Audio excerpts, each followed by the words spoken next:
Okay, more now on our top story. Liverpool have agreed a deal with Parma for their 18-year-old centre-back, Giovanni Leoni.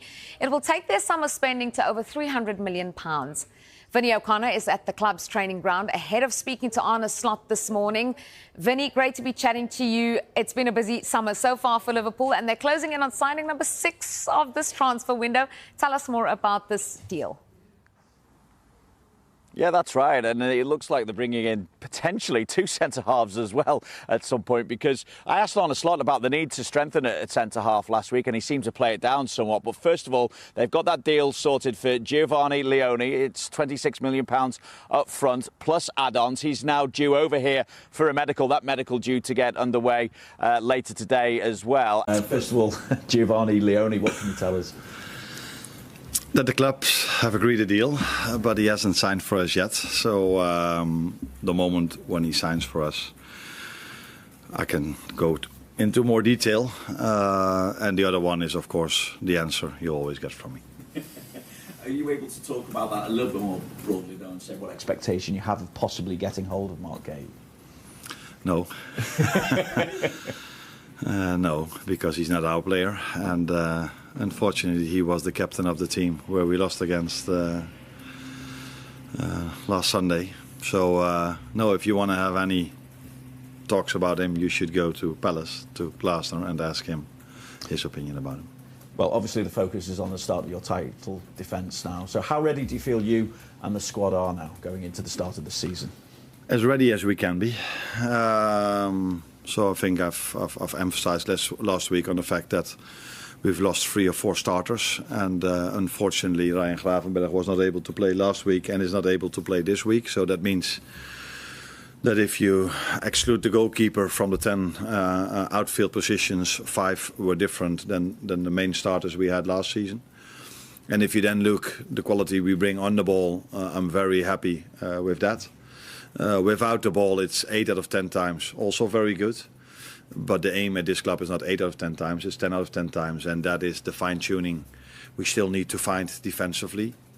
And that went in pre-season one time better than the other one. Up against Bilbao, I was really pleased with our defensive performance, because we didn't give away any chance at all, I think, out of open play.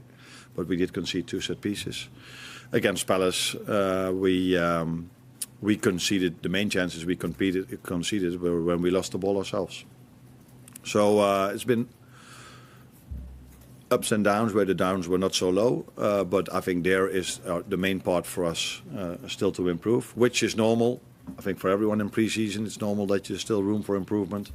Let alone if we not only lost 3 or 4 starters, I think we've lost 5 to 6 players that played quite a lot of minutes for us last season, and we brought in 4 new ones. So then it's normal to that there's a little bit of adaptations, but we are definitely ready for the league to start. And taking all that into account, given what you achieved last season and how difficult it is to go back-to-back with Premier League titles, league to start. And taking all that into account, given what you achieved last season and how difficult it is to go back-to-back with Premier League titles, what are your expectations for the season? Yeah, but the reason why that is so difficult lays mainly in the fact that there are so many competitors that can also win the league over here. So to win it once is already very special, let alone if you can win it twice in 3, 4, 5 years, or as we did twice in 5 years, and City did even better than us in the last few years.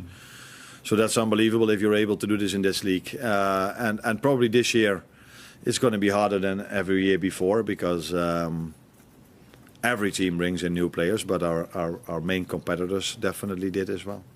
Thank you. Arne, in that regard, obviously this time last year you had a huge challenge ahead of you with coming to a new league, starting at a new club, replacing Jurgen Klopp, everything that went with it. Is this season, in your mind, even personally for you, an even bigger challenge than this time last year? No, you forget to mention that you take over a team and you only have 2 weeks to prepare, because there was a Euros and a Copa America. I think every season has its own challenges. So last season it were the challenges you were just talking about. This season the challenge is that we've lost many starters, and we tried to bring in, we've brought in very good and talented players again as well.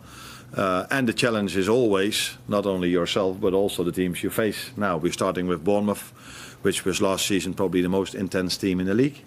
And I mean in terms of running and also in the playing style, but that goes hand in hand. And then afterwards is Newcastle and Arsenal, so that sums up this league, I think, and the challenge we have. What do you expect from Bournemouth on Friday? What I just said, intense. They made it really difficult for us last season. We beat them 3-0, where you feel like, what is he talking about difficult? But if you look at the game, they had the first big chance of the game. They scored a goal, which was fractionally offside. And then we 3 times, I wouldn't say counter-attacked them, but we were very fast in moving the ball from back to forward. And all of a sudden at halftime we were 3-0 up. And then I thought, which I always thought when I was playing manager in Holland, this is going to be 4-5, 6-0. But the mentality Bournemouth showed in the second half, they just kept on going. And that's the mentality they had throughout the whole season afterwards as well. So they also lost some players. They also brought in good new ones, as they've shown in the last few years, that they can always bring in good new players. So, and away it was even more difficult for us. So, very good team, good manager, and a challenge for us on Friday. But looking forward to it, because play an evening game at Anfield is something everyone is looking forward to, I think. Hi there, Arne. Your defensive record last season was absolutely incredible. In the pre-season so far, I know you haven't been particularly happy with some elements of it. How do you resolve those issues when you're looking for that defensive solidity in front of your back four, when you're going to be without again the best defensive midfielder in the country? Yeah, and don't forget we missed out McAllister as well, the last part of last season, and he hardly wasn't able to play in our pre-season. Only now recently he's played a few games, played a few minutes. But it's not that I'm not happy about certain parts. I'm telling you just a second ago that the standard here is 10 out of 10. So it's not 1 or 2 things we don't do well. No, in general we do all well, but well is not good enough. And there we have to go one step up in certain aspects, not in all aspects, in certain aspects. And then there's also something like I said, against Bilbao, we were really good defensively, but conceded 2 set pieces. And the games before, we also had mixed teams. So then you can also accept a little bit better that maybe timings between players were not as good as when you play the starters that has played so many times together. So there are reasons for it, like I just said, mixed teams, new players coming in, Virgil being sick against Bilbao, Alisson not being there, Maka being injured, Ryan not able to play, and new players brought in. But all of this is definitely not an excuse when we start the league Friday, because we will 100% be ready on Friday. Integrating new players into the Liverpool way of doing things is all part and parcel of pre-season and early season as well. And a lot to like about Jeremy Frimpong, what we've seen of him so far. Played really well at Wembley in parts, but he's a different type of fullback to Trent Alexander-Arnold, who was a complete one-off, and a different type of fullback to Conor Bradley. And do you have to sort of try and make sure that somebody as adventurous as Frimpong is with his dribbling, that he doesn't impinge on Mo Salah's sort of ability to get into those key areas and kind of new to his effectiveness? In my opinion, Jeremy and Conor Bradley are similar types, by the way, although Jeremy is maybe better in the 1v1s than Conor is. But I think Jeremy and Conor can both attribute to Mo's outputs, because if you play against these two, you know you have to be aware of these two as well. So it normally gives Mo even more space to get the 1v1s, because if we isolate Jeremy in a 1v1, it's difficult for the other team, and if we isolate Mo in a 1v1, it's difficult for the other team as well.